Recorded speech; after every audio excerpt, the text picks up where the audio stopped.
আচমকা সামরিক শাসন জারি, গণ অভ্যুত্থানে উস্কানি, বিরোধী দলের প্রতিবাদ আর জনগণের বিক্ষোভ আন্দোলন সব মিলিয়ে গত কয়েক মাস ধরে নাটকীয় রূপ নিয়েছে দক্ষিণ কোরিয়ার রাজনৈতিক অঙ্গন। সাবেক প্রেসিডেন্ট ইউন সুক ইউলের অভিশংসনকে ঘিরে উত্তপ্ত হয়ে উঠেছিল দেশটির সার্বিক পরিস্থিতি। অবশেষে গত শুক্রবার সব নাটকীয়তার অবসান ঘটিয়ে ইউলকে ক্ষমতা থেকে বহিষ্কারের রায় দেন আদালত।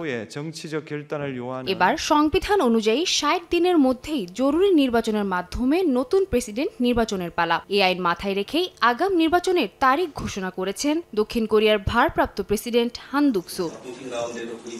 এর মধ্যেই একে একে নির্বাচনী দৌড়ে নাম লেখাতে শুরু করেছেন বিভিন্ন রাজনৈতিক দলের নেতারা। সরকার জানিয়েছে, নির্বাচন কমিশন, প্রসিকিউশন ও পুলিশ সহ সংশ্লিষ্ট সংস্থাগুলোর সহযোগিতায় সরকার অবাধ ও সুষ্ঠু নির্বাচন নিশ্চিত করতে চায়।